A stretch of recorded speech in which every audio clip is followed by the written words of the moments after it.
What's up, guys, and welcome to BitCast episode 106 for the week of November 27th, 2022. I'm your host, Jake Martin, and on the show this week, we have pixel artist, Pokemon master, and all-around great guy, my friend, Michael Carrillo. Hey. Welcome back, dude. Some folks that are tuning in might not know this, but we've recorded a lot of Pokemon podcasts because you are my one friend who knows probably the most about Pokemon and is definitely the one that's going to be bringing all the hot takes and most important knowledge to our listeners. Oh, but we actually did we miss? We didn't. I'm not counting Brilliant Diamond and Shining Pearl because that's kind of like a weird remake. Yeah. But I think we missed Sword and Shield, didn't we? Probably. I don't think we recorded one for that, or at least if you did, I was not on that episode. So. I don't know. I don't think I even recorded one for that one because I think I got like halfway through and I was just like, I'm not sure if I want to finish this one up or not. So that's on me. That's on me. But you have been on I think almost every like major Pokemon release. I did an Arceus podcast with some other guys. Nice. So that'll come up because I saw you mentioned Arceus in the show notes. So I'm excited to kind of ask you about that. But if you guys are tuning in, you may have already guessed. We'll be discussing today, obviously, what we've been playing, which will probably be Pokemon. But then, again, the main release, which is Pokemon Scarlet and Violet. So anything else outside of that, obviously, for what we've been playing. But before we do that, a little bit of housekeeping for you guys. Be sure to subscribe to BitCast on your preferred platform of choice and write into BitCast at BitBloggist.com to have your comments or questions shared on the show. We'd love to hear from you, especially if they are regarding the current topic, which is Pokemon. So, without further ado, Michael, I gotta know, man, what are you playing? So, on the Switch, I have been playing a lot of Cult of the Lamb, which, if you haven't played that yet, it is so much fun. It is so stupid, and I love it so much. Like, the best way to describe it is like a cross between Animal Crossing and Hades, because you're like dungeon crawling, going through like the rogue game, doing the thing, but then you're also building a village for little animal creatures that you can sacrifice for bonus points. So it's fantastic. Like, no notes. Perfect game. I love it. The whole cult thing really kind of catching in there. I've only heard great things about it, and it looks like right up my alley. I don't know what other game was taking up my time when that came out, but it's one that's like been sitting on the back burner for me. Like everyone has said it's awesome, so I'm excited to check it out. Yeah, definitely worth the play. Other than that, I've been playing a lot of Legends Arceus, mostly just because the shiny hunting mechanic is just so easy in that game. So I've just been stacking up on shinies left and right and storing them in Pokemon Home because I'm that big of a nerd that I'm like trying to complete the national dex and doing the whole thing. Just transfer them over to the new game. Oh, okay. For sure. Once that connectability is like available, absolutely doing that. So I've just been playing those two, and then I did finally bought a PS5. So I've been playing Stray. Man. Stray is so much fun. It's very short, and you kind of got to like suspend like disbelief. Like you just kind of have to ignore like logic in the game because you're a robot and a cat, and like it's fine. But it is such a fun game. It is wonderful. And then of course redoing the Final Fantasy remake because I never actually beat it the first time I downloaded it. So I went back and actually got through. So. You and me both. I feel like we're lined up on a lot of this stuff. With Stray and Final Fantasy VII, I've been kind of bouncing in between those two. And the remake, again, I never got to either, but they released the Intergrade, I think, for free on PS Plus. Was it last month or the month before?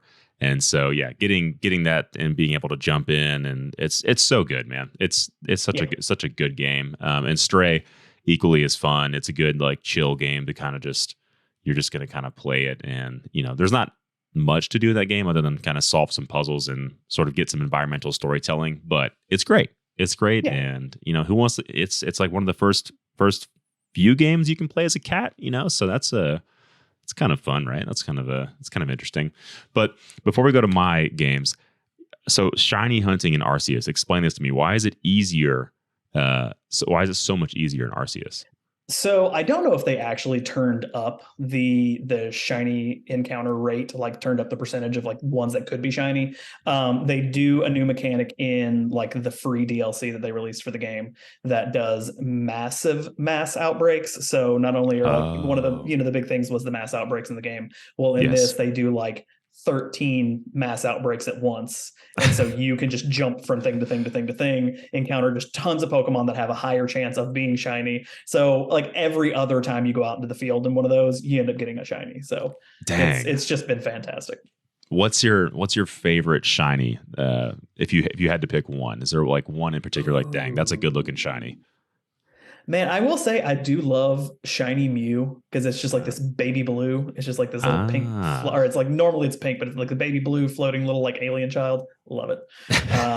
That one was released. I think I got that one through Pokemon Go, if I'm not mistaken. And now that they did nice. home connectivity, I was able to transfer it over to the collection. So I haven't even uploaded I haven't even used Pokemon Home since they launched it. I know I forget how long it's been out, but it's one thing that I haven't done that I probably should, because I've put countless hours into like EV and IV training a lot of my Pokemon in past generations, and I was like, I probably should pull those guys in. The downside is my best EV or IV trained Pokemon are like from Black and White on the DS, and I'm almost certain I don't have those anywhere. I think they're just gone. So yeah, they might have disappeared to a box, a shoebox in the back of your closet or something. Who knows? the ether of the internet somewhere out there, maybe. Who knows? Well, that's awesome. Yeah. So for me, my list is a lot shorter. But speaking of PS5, I have been playing God of War Ragnarok, and that's been great. I think so. I mentioned this in my notes, but we talked about God of War in my last podcast. So if you guys want to actually hear deeper impressions on that, you can definitely listen to that. But the long short of it is that it's great. If you've played 2018's God of War, it's that, but better.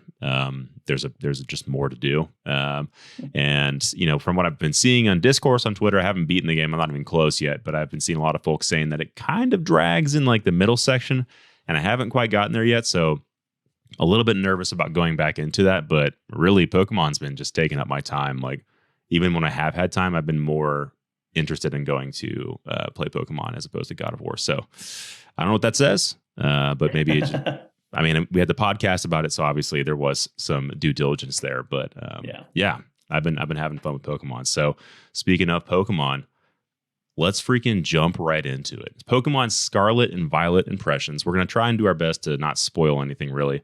We'll talk about some like main gameplay stuff. But yeah, overall impressions, just we're going to drop these on you guys and kind of talk through some of the new changes. Anything else that you might want to know that you may have seen or heard things about on the internet. We'll kind of cover some of that stuff. But first, I wanted to actually talk about the sales numbers. This is kind of funny. This recently dropped, I think, a few days ago. The two games collectively sold 10 million copies in just 3 days. The fastest selling game in Nintendo's history, which is nuts. And by comparison, Sony just announced that Ragnarok was the fastest selling console first party title at 5 million copies in its first week. So great job for both. But again, I don't know about you, Michael, but I feel like that just shows the power of Pokemon and how popular the Switch is. I don't know. Any thoughts on that? Yeah, I mean, like it is wild because it is very easily the largest franchise in all of existence. Like they have made so much money. Their coffers are endless. Like they are just like Scrooge McDuck swimming in gold coins at this point. But like that's what kills me. Like I was talking to my best friend about this, and he was so mad about the Ragnarok thing because he was like, "The Ragnarok game, it's voice acted, it looks fantastic, it's got so much to it, and it sold 5 million." And Pokemon just kind of, I mean, we'll get into more of the details, but kind of faked their way through this one, kind of, just made another of the same game. This one I think is much better, but they just made Yes. another of the same game and made double the sales. Are you kidding? Like it's insane. I love it. Yes. I mean, it's Scrooge McDuck just swimming through money. It really is true. I should have looked at what Arceus sold. I know it wasn't as high selling as these two. Mm-mm. And again, I think that's kind of the case anytime there's a mainline Pokemon game, they just sell astronomical numbers every single time. And that was in the first 3 days. So I imagine it's already much higher than that now that it's been out for a week, or a little bit over that now. Oh, yeah. So pretty cool. And so moving on to this next thing, which version, there are two versions, which again is to account for more sales, but which version did you pick up and why? So I went Scarlet. When they revealed the two legendaries, I saw like cool dragon with like feathery things coming off of him, and then I Yeah. saw a robot, and I was like, robot bike. I don't really care about robot. It's like I'm going with the cool dragon. So, and then like a little they announced it in some of the trailers that were coming out. So there's like the ancient Pokemon and the future Pokemon that are in the two different versions. And like I saw all the spoilers before the games came out of all the like the future robot ones, and I was like, it's kind of whatever. It's not into but like that. no, the ancient one's super cool. Like they're a lot of fun. Like the one that they show in the preview trailers is a Don fan who's got like the giant tusks and like spines down his whole back, and it's really cool. That is pretty sick. Yeah. I didn't even know that there were other like robot versus what was the name you were calling them? Like they have like in the one, so I don't know what they actually call them in Violet because I have Scarlet, but in Scarlet they call them ancient Pokemon. So they're like ancient forms of past Pokemon. So in the preview trailers for the game they reveal it in that form where there's like two different Dawn fans. One is this like ancient one with giant tusks, and the other one is literally like a robot tank, and it's just kind of like come on, like that seems lazy. A robot elephant. Yeah. Okay, so I know you're talking about. I haven't fought that one yet or seen that one. But yeah, so I chose Violet, which is great. So we have two different copies of the game. And I like the color purple. I was like, cool, it's Violet. It's great. It's close enough to purple. And I like the idea of riding I didn't like get the galloping animation of the one in Scarlet, and I was like, oh, this one just kind of was like a little like jet bike that just like scoots around. I was like, sure, we'll go with the robot lizard jet motorcycle guy. That'll be great. And yeah, again, I don't know which Pokemon are version exclusive. I think I did see there was some that I definitely want to pick up that are version exclusive to Scarlet. So I'll be hitting you up probably for for sure some pokes that I might need. Cyriledge, is that one's exclusive to yours, right? So there's Ceruledge is in Violet, and then Armarouge is in Scarlet. So you've got the one with the cool blades. I've got the cannon arms. Oh, okay, perfect. Perfect. Yeah. Okay. I have like I caught that version of him, and I was like, okay, I'm not sure what this guy's going to evolve into, but I know this is one that I want to hang on to. So sweet. Okay. And which starter did you choose? This is also a very important element of any Pokemon game. So uncharacteristically, I almost always go with either fire or water, usually fire. Me too. In this one though, I'm 100% cat dad. Like we have 4 cats. It's too many cats, but we have 4 cats. And so they showed the grass cat, and I was like, well, all right, that's done. That's decided. Sold. Yeah, 100%. Now with the evolutions, I will say like the middle evolution for Sprigatito is it's Florigato is its name, and it actually looks really cool. Like it really does it. Like it uses like a yo-yo to like attack and stuff, which is kind of fun. I love that. Yeah. And then the final evolution's kind of lame. He's like a magician. It's weird. If you want to look it up real quick, it's quite strange. I'm looking them up right now. So I forget the evolutions of their names, but I looked at all of them. And I wasn't in love with any of the evolutions, to be honest. But I went with Fuecoco because I mean he's a cute little crocodile guy. And for me, I'm always looking at like competitively viable, like which one has like the least amount of like weaknesses and has beneficial abilities that go with it. And so that one, what folks were saying on Smogon, they're like, this one's probably the best one you should go for. So I was like, okay. I'll pick up Fuecoco. So yeah, like you, I normally am a water starter guy, but I wasn't really into Quaxley or whatever his name is. I was like, it's okay. I'll get him eventually. But like a duck with a bouffant. Just like, man, whatever. Yeah. I love the animation though. Like in the very beginning when he like flips his hair in the water, I was like, that's awesome. That's great. Yeah. Okay, and then last thing before we kind of start jumping into the real meat and potatoes of Scarlet and Violet. How many hours have you played so far, and like kind of whereabouts? What does that look like for you? So I've actually played 39 hours because apparently I have no life. That's not true. Not true. I've beaten all 3 main storylines. So I've beaten the Team Star guys. I've beaten all of the gyms. I've become a champion because there's multiple champions now. So I am a champion of the region.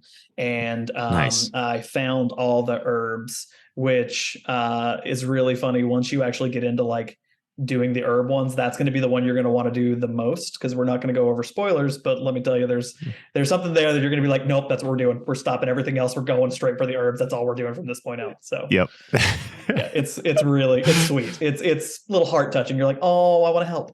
Like yes. Great. Yes. Okay. So I've only gotten hints of that storyline so far, but also there is a benefit to, like, I feel like the best benefit to doing that storyline first.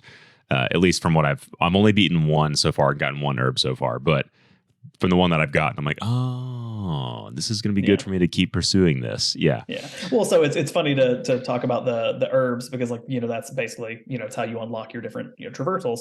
Well, exactly. It's funny that they called it the Herba Mystica, which is HM, which HMs were what you use to get to the new points of the game. So, like, whoa, they're doing multiple levels of like this kind of stuff right now, but it's great. Michael, you just blew my mind. I didn't even make that connection. You're a genius.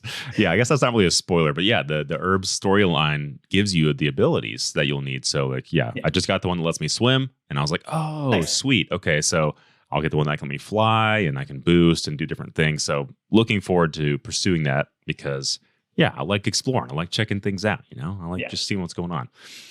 For me, I'm only about 10 hours in. I've only beaten 2 gym leaders, and like I said, I just got I just fought one of the legends, the bird, and got the ability to swim, which is kind of weird. It's like I fought the flying bird guy. I thought I was going to be able to get the one that would let me fly, but maybe that's just, you always get it no matter where you go. I don't know how it works. But anyways, I did that, and yeah, loving it so far. So I think my Pokemon's like level 20.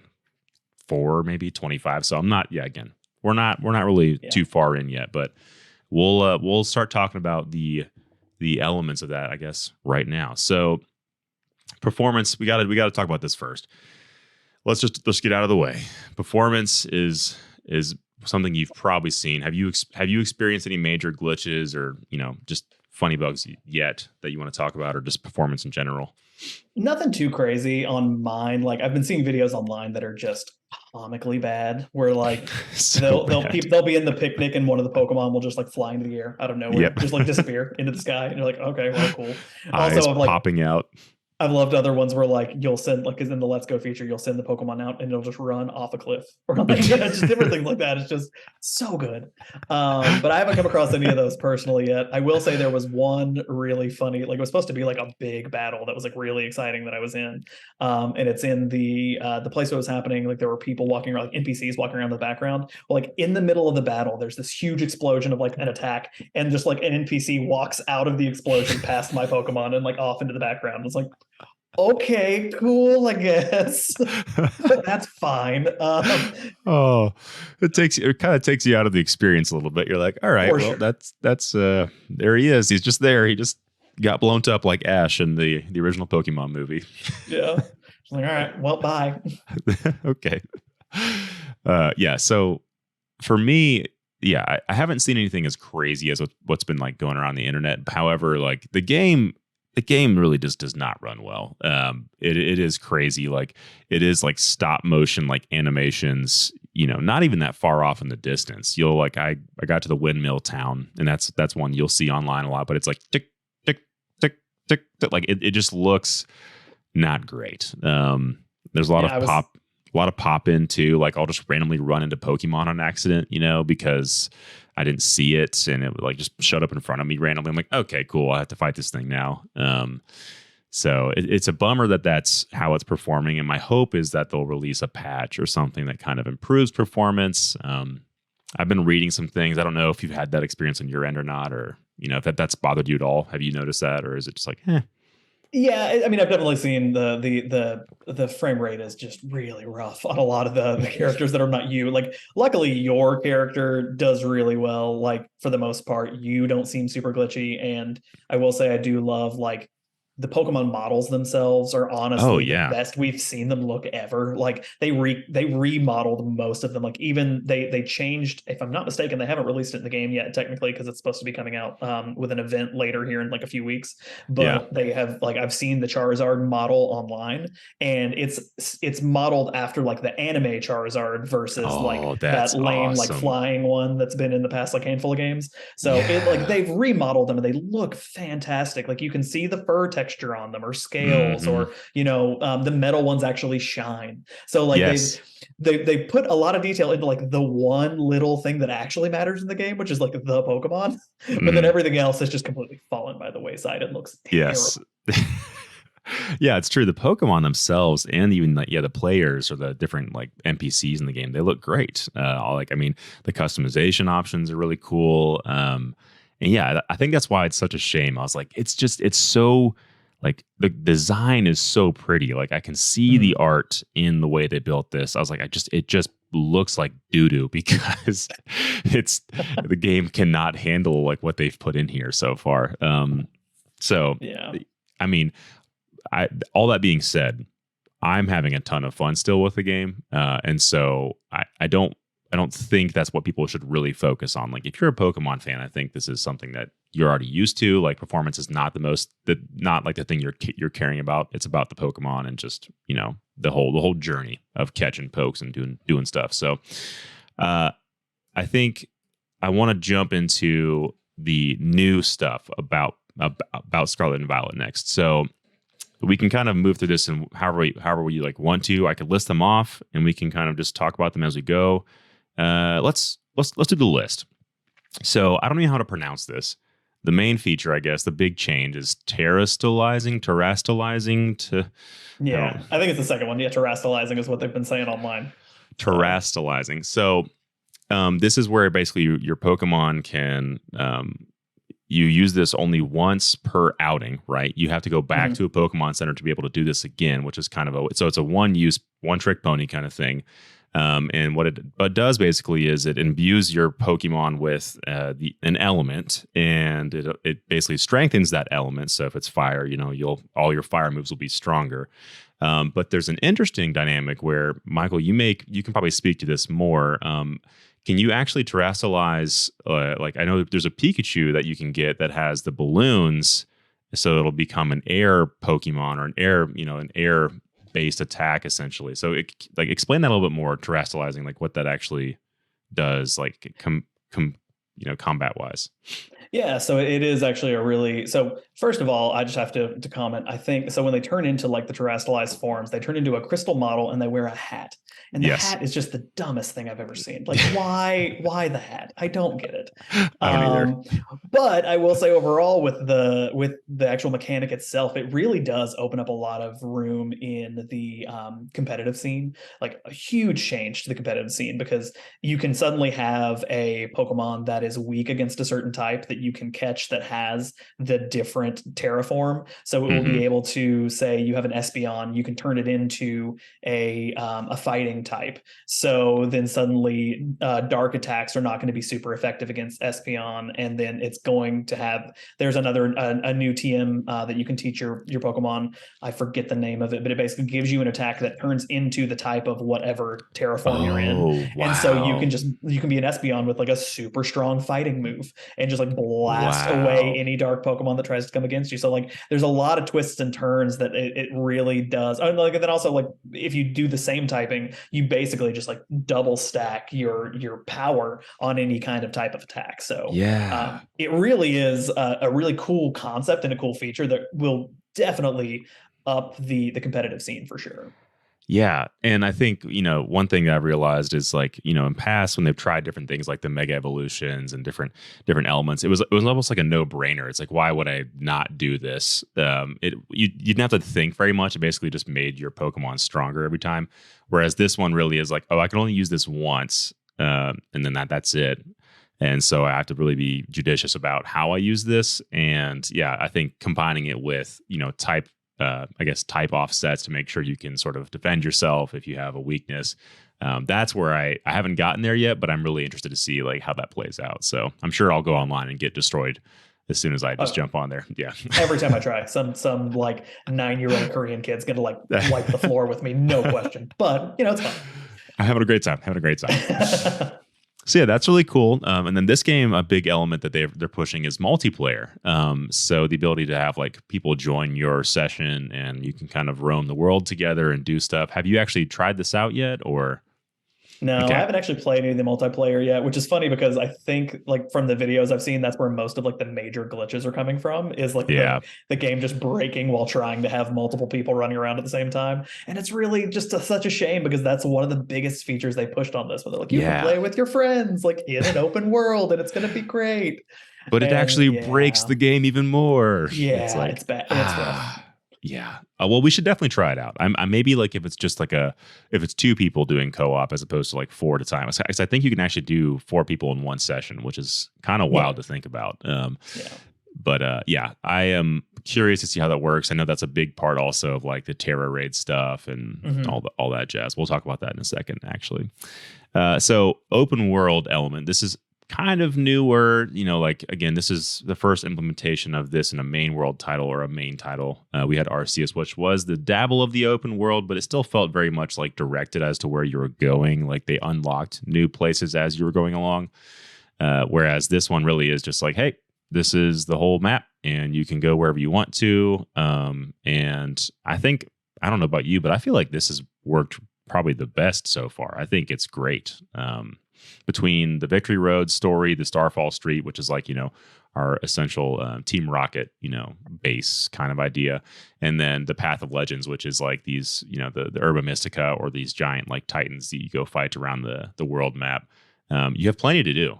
I've really enjoyed it. How have you enjoyed the open world sort of structure?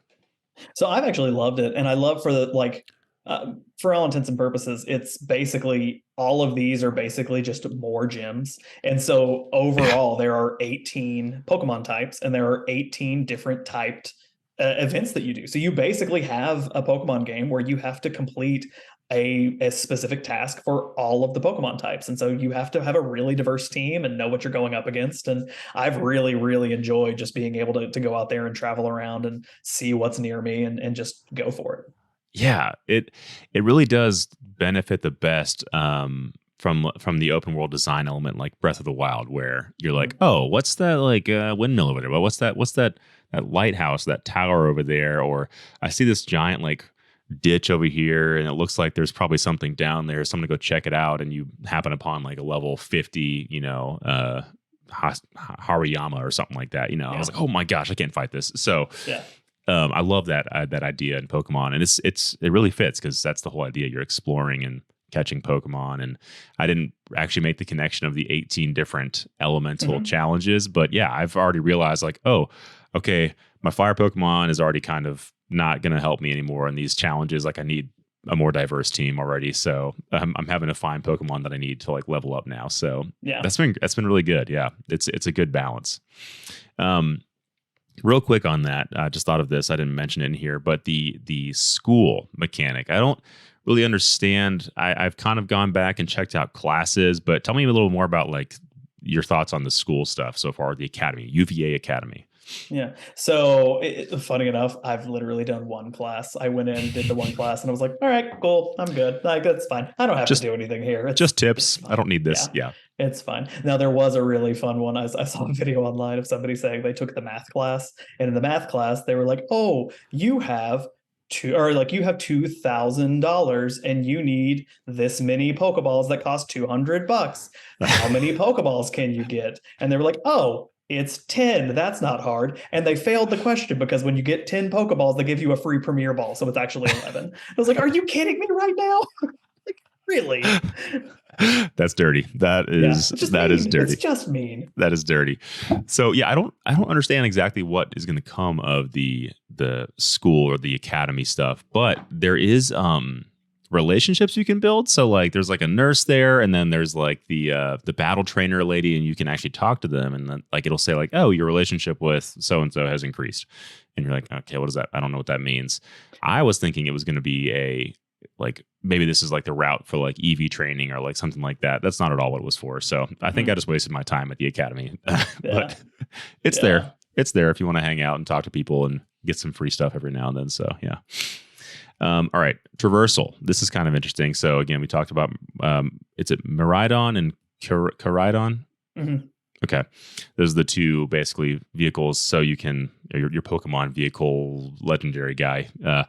So you can hop in the water with them. You can glide with them. You can boost, and then there's two other forms of traversal, right? Or maybe more. Yeah, there's running fast. There's climbing up walls. There's gliding. There's swimming. There's another one, and I can't remember what it is. There is a fifth one though that does something. Can you break stuff? My mind right now. Rocks or something like that? No, not to my knowledge. There's no breaking anything. I honestly don't remember what the fifth one was, but they maybe gave there's you. Not. Oh, you can jump higher. That's what it was. You can jump at a higher distance. So there you go. So that's like traversal, and I feel like that works pretty well. I've enjoyed it. No real major complaints there on how that works. And then flying around now is just like after you've gotten to a Pokemon Center or like a point of interest, there's a little flying symbol that pops up next to it, and you can just fast travel to that spot. So yeah, I feel like that's a great quality of life improvement. No real complaints there. Yeah, for sure. Have you tried the auto battling stuff, like the Let's Go or whatever they call it? Yeah, and it does work pretty well. It's a really good way to so you get less experience doing the Let's Go, but it does XP share to your whole team, which is kind of weird. Yeah. So you get more experience if you actually go into a battle and do like the full battle mechanic. Even if you one shot them, you still get more experience that way. But it's an easy way to farm items. So like with the TM crafting, which we'll talk about next, it's a really good way to like pick up just as many items as you can for any kind of Pokemon that you're looking for. Right. Yeah. I started testing that out and was like leveling up my main Pokemon, and it got to like level 16 or 17, and I was like, okay, maybe 18 is when he actually evolves. And then I was like, he's not evolving yet. And then I looked it up and I was like, oh crap, he can't evolve when it's just doing like Let's Go. I have to physically start a battle and then he'll actually evolve into the next evolution. So that was annoying. So watch out for that if you guys are trying to level up out there. You actually have to engage in a battle before they level up. Same thing for learning moves too. So like now it is the quality of life improvement. You can remember moves at any time. You don't have to like go to someone specific. So you can literally just click, change moves and see if there are new moves in that list. But if you're doing the Let's Go, it's not going to give you the prompt to like learn a new attack. So yeah, which that's kind of strange. It's like, why is that a thing that you left out? I don't understand that. I mean, the evolving especially, I was like, he leveled up. I saw it. So why wouldn't you just say he's evolving? Anyways, it's still great. It's a good way to level up. And yes, TM crafting. Let's talk about that. I haven't done any of it yet. I've just seen my list of craftable TMs, and I'm like, I don't really care about any of these yet. I'm sure I will when I start trying to like actually set up my team.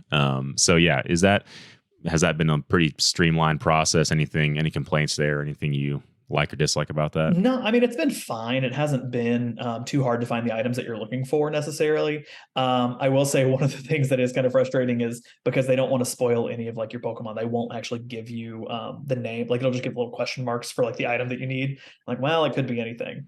So that is kind of frustrating, but overall it does work pretty well. Yeah, so I guess you have to go online to figure that out. It's like, what ingredient is this that I need for this move? Yeah. All right, and then picnic parties or picnics. I haven't done one of these yet, but I know that's a big element of it, and it's a way that you basically will breed Pokemon and also like give them stat boosts or stat buffs to be able to go out and do stuff. So either breed faster, breed more eggs. You'll get like experience buffs, and then maybe even like elemental buffs. That's pretty much it. You can get like boosted experience on different Pokemon types. You can get encounter rates that go up, smaller Pokemon encounter rates, larger Pokemon encounter rates, different things like that. So, and that's all through the sandwiches that you're building. Yeah. And it lasts like 30 minutes, right? That's like the whole thing. It's like a 30-minute buff basically that it'll last. Okay, cool. Yeah. So I wonder how that's going to play out. Like, could you essentially eat a sandwich and then go fight the Elite Four if you wanted to? Or like, can you just throw a picnic whenever you want to? I mean, you can do the picnic whenever, and those boosts will last on you. I don't remember if any of them give you like actually attack bonuses. I think it's just experience, encounter, and like the chances of getting an egg, different things like that. So it's all overworld stuff, not necessarily battling stuff. Gotcha. That is a good distinction. That's probably why you can't just do it wherever you want to. Like it's more overworld on the flat surface. Gotcha. Okay. And then the last thing, Terra raid battles. Have you done one of these yet? Yeah. I mean, it's a great way to find Terra Pokemon, or Pokemon with different Terra types than what you normally have. Also, it's an easy way to, if you can look on the online portal, you can find other people who are waiting for people to join their raid battle, and you can just join theirs and collect different types that you're looking for. Super And helpful. this is similar to like the max raid battles from Correct. like, yeah, okay, cool. So basically four trainers fighting one giant strong Pokemon, and then at the very end, yeah, you have the option, I guess, to either catch it or, how does that work? Do you have to like totally defeat it, deplete its like its health bar, or Yeah. okay, Yeah, cool. it faints and then you throw a ball that always catches. So as long as you beat it, you got it. Sweet, just got to beat it. That's all you got to do. You just got to kill it, and then you can catch it. Yeah. So that's how it works in Pokemon. Yeah. Yeah. Okay. Well, okay. So I think we covered most everything. Is there anything else that you feel like we didn't cover in terms of new features or new elements? Not off the top of my head. I think we got through all like the new stuff for sure. I think overall it's a pretty streamlined process. I think everything they've decided from a design standpoint is nice. I like the UI and UX in the box just being right there. I can just kind of swap my Pokemon in and out. And yeah, I think just the traversal elements, especially, I like the most so far. So closing thoughts. Would you recommend this game and why? And I'll go first, and then I'll let you close us out. So I think if you've already been listening, you guys probably already know, like, I would recommend this game. I think my complaint with past Pokemon games, they've kind of stuck to this like same structure, and it's gotten kind of stale over time. Again, maybe for somebody who's been playing Pokemon since the very first one, like, okay, yeah, this is Pokemon, this is Pokemon, this is Pokemon. And then Arceus was the first time I was like, oh, this is different, this is new. And then this one really is the combination of all those elements. I think it's just the open world really works well for this game. Exploring is a ton of fun, and you can go whatever direction you want to, and there's a fun storyline there to follow. So I would say definitely get this if you're a Pokemon fan. Obviously, you already have it if you are a Pokemon fan. But if you haven't, you've been kind of on the fence about the graphics and the performance, it doesn't really take away from the experience that much to where I would say still go for it. And I have hope that maybe we'll get a patch or something down the road that'll help balance it out a bit. But Michael, closing thoughts. Yeah, so I definitely recommend the game, especially if you are a fan of Pokemon or have enjoyed any of the previous games. I am definitely a hopeless fanboy and will always love any game that comes out, regardless of what it looks like or what it does. That's just how I work. I will say that this one does feel new and it feels fun. The glitches and the performance is very glaring at times. And it is the elephant in the room. We can't ignore it. And I feel like every time a new Pokemon game comes out, we just get like a few steps closer to what fans really want the series to become, but we're not quite there. Every time it's so close, but I have hope that we're going to get there one day. I mean, once again, they have all the money in the world. They can do it if they want to. Yes. So maybe they will copies. One day. I'm sure they will. And that is so strange because it really does feel like, they're getting so close. They're so close. They're right there, but I feel like they're always just right there in terms of getting it right. So here's the hope in the next evolution of this, no pun intended, is what fans have always been wanting. But this is still great. Definitely check it out. But unfortunately, y'all, that is the end of our podcast. Listeners, what do you think of Pokemon Scarlet Violet? Have you picked it up or are you waiting? Let us know your thoughts by sending an email to bitcast@bitbloggist.com. Michael, thank you again so much for being on the podcast. You are a true legend. Thank you, sir. Always a blast. Any plugs, anything you want to shout out really quick before we close it out here? No, I mean, if you want to find my Instagram, it's just my name. So look me up. Michael Carrillo. You guys can check it out. Well, until next time, y'all, this has been BitCast. Thanks for tuning in to talk about some stuff. Peace.